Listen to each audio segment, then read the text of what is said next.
Morning guys, welcome to my extra video for this week, which is just going to go through the start of the story. You've got your ideas, you've got your story plan. Now is the time to start writing it. Okay, and I was going to get you to do this by yourself, but I thought I'll just throw in an extra little video in because guys haven't got a toolkit. You don't really know what I'm after. And I just want to show you how I would start the story. So I've got my boxing up sheet with me here. I don't have to keep flicking backwards and forwards between the writing and the story map. First of all though, this is what you're going to do. So at the top of the page when you come to write it, it'd be really good if you could put today's date, which is on the board at the moment, so that's 3.2.21. And you're going to write a story based on Rosalie Revere, so it's going to have the same kind of theme to it, but everything else has changed. I'm really looking forward to reading these. So we're going to use yesterday's story plan and the ideas sheet to fill in your story. Now remember, both Monday's work and Tuesday's work was a plan. You're allowed to change it. I had one child in class today, yesterday who was asking, I don't really like this idea anymore, Mr. Copping, can I change it? And the answer was always yes. It's a plan. You can change it, you can add to it, you can take things away. So you're going to look at the pictures that you drew yesterday and you're going to make up your story with it. So it might be, after you finish watching this video, get your adult and go through the story again with them, just using what you wrote down yesterday.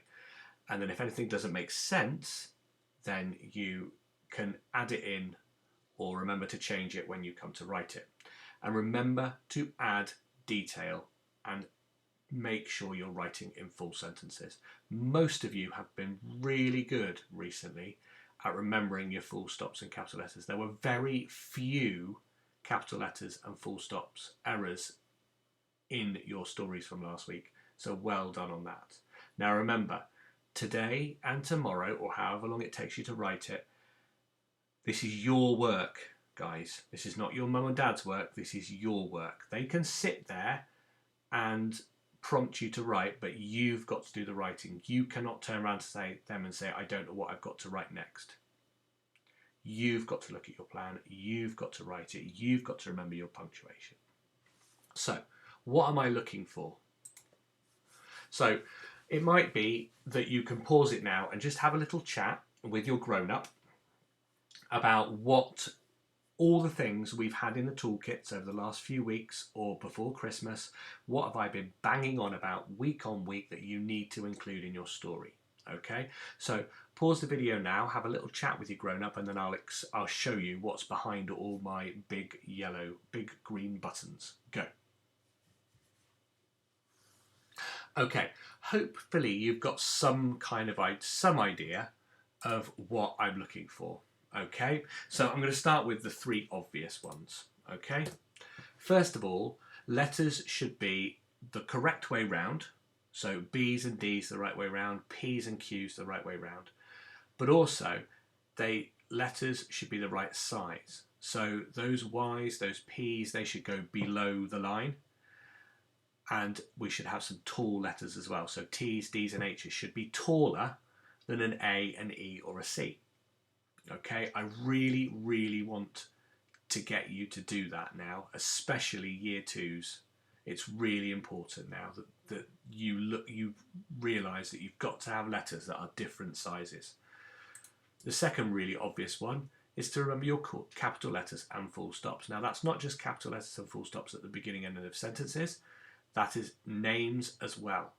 And can we not have capital letters in the middle of words or in the middle of sentences unless it's a name?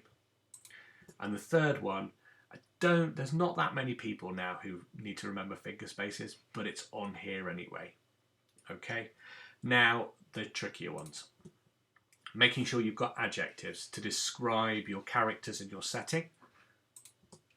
Starting your story in an interesting way. Making sure you've got time connectives. And you've got conjunctions joining sentences. So that's and, but, or, because, any of those, they are all conjunctions. And then the last one is for year twos only. But if year ones want to have a go at this as well, it's not something that I'm looking for, is to make sure you've got an adverb in. Now, year twos, you might have to go back and remember what an adverb actually is and what it does, but see if you can include just one in your story. Okay, so I've got a blank page. I'm going to have a go at writing it. So I've got my story map in front of me, so I'm going to just read through the whole of the first opening section, and then I'm going to start by putting it down. So I've got, not far from here, a tall girl, can't even speak. Not far from here, there was a tall girl called Violet Brett. She had pink hair and knobbly knees. That's 2 sentences there. She wanted to be a great vet. Another sentence. She lived in a crowded house in Mosterton. Another sentence. In the classroom, she was too shy to speak. End of a sentence. At snack time, she went looking for animals to help, or for injured animals. That might be a good way of me putting an adjective in, to help, to look after and to fix. So that's my opening. That's the only bit I'm going to show you today, because then I want you to go ahead and write. Okay, so as I go, I've got my pen up. As I'm writing, I re-say the sentence out loud for myself. So, not far from here. So, capital N to start. That's a really horrible N. Not, I'm writing with a mouse again, guys, so it looks a bit funny. So, not, in fact, you know what? Let's get rid of that. Start again with a bit of a thicker pen.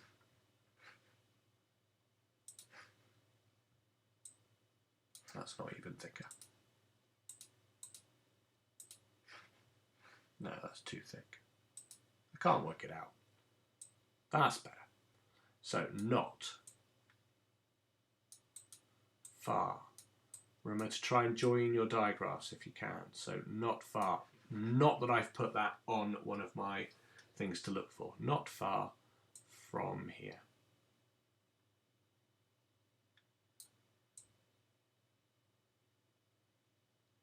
Not far from here. There was a tall girl called Violet Brett. Okay, so there, tricky word there. Make sure you've got your tricky word mat and your sound mat out.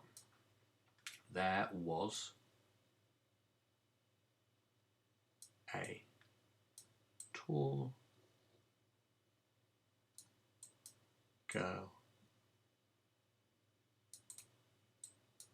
called, another tricky word actually, it's got all in it, and then D at the end, called Violet Brett. So Violet Brett is a name, so Violet Brett. And that's the end of my first sentence. I've got on my plan my full stop, so I know that's where I've got to finish. And then I'm going to read it back through, make sure it makes sense. Not far from here, there was a tall girl called Violet Brett. So I've got my adjective in, I've got my capital letter, and I've got my full stop. I can have a look at the next sentence. She had pink hair and knobbly knees. So big H, big S for she, not a small one. Make sure it's the same height as the H. She had... Now actually I'm going to include another adjective in here because I want 2 adjectives to describe the hair. So she's got pink curly hair.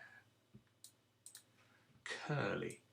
The sound in curly is U-R because it's in the middle of a word. Then I've got the E sound at the end of the word is a Y.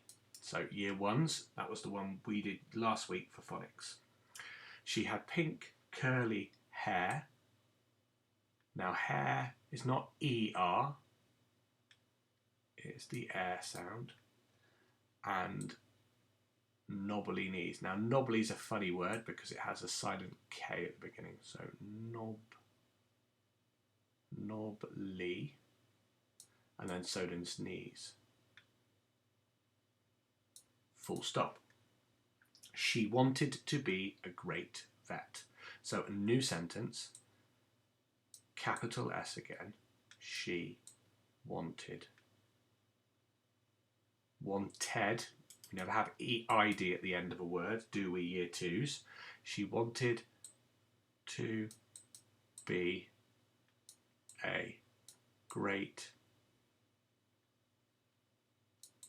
vet. Full stop.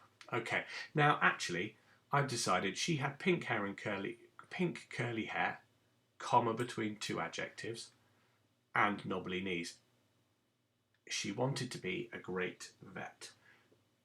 I'm going to not put, I don't want to put she again. I'm going to put Violet again. So can't start all your sentences with she or he. Violet lived in a crowded house in Mosterton. Mosterton is the name of a place, so it needs a capital letter. Full stop. And actually, I'm not going to carry on. I'm going to leave it there. But all I will say, and it's the one thing that I didn't include on the last bit about what I'm looking for, is when you come to start the build-up, so my build-up was when she was small, I would leave a line and put when. So capital H, when she was small. Okay, and then I can carry on with my the build-up part of the story.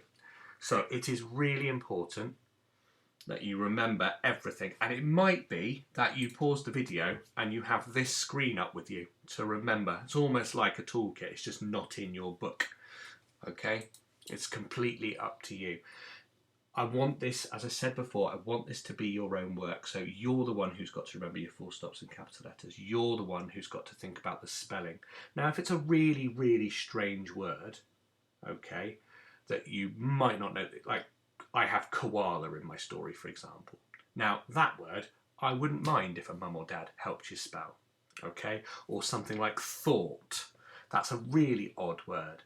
But something that can be sounded out phonetically and had a go at, I'd rather it was from you and not your mum or dad.